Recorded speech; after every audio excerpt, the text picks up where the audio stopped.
Hi, ഇന്നത്തെ നമ്മുടെ video അബിയു മുട്ടപ്പഴത്തിൽ graft ചെയ്തതാണ്. ഇത് രണ്ടാം തവണയാണ് അബിയു മുട്ടപ്പഴത്തിലേക്ക് ഗ്രാഫ്റ്റ് ചെയ്യുന്നത്. ഈ കാണുന്ന റൂട്ട് സ്റ്റോക്ക് എഗ് ഫ്രൂട്ട് അഥവാ മുട്ടപ്പഴത്തിൻ്റെതാണ്. 2 തവണയും അപ്രോച്ച് ഗ്രാഫ്റ്റ് ആയിരുന്നു ചെയ്തത്. ഈ തവണ അപ്രോച്ച് ഗ്രാഫ്റ്റ് ചെയ്തിട്ട് ഏകദേശം 4 മാസത്തിൽ അധികമായി. 2 തവണയും പൂർണ്ണ പരാജയം ആയതിനാൽ തന്നെ നമുക്ക് ഒരു കാര്യം ഉറപ്പിക്കാം.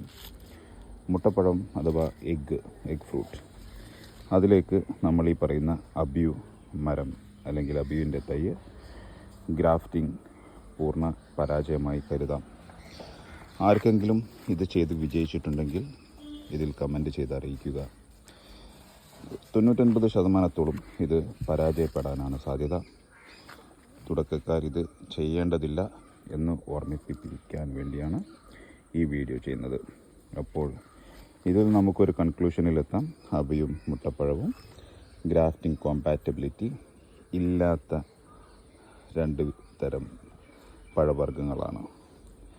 കാഴ്ചയിൽ രൂപസാദൃശ്യം ഏകദേശം ഒന്ന് തന്നെയാണെങ്കിലും ഇലകളുടെ രൂപവും ഏകദേശം സാമ്യതകളുണ്ടെങ്കിലും പക്ഷേ ഇത് ഗ്രാഫ്റ്റിംഗ് വിജയിച്ചു കിട്ടുന്നില്ല.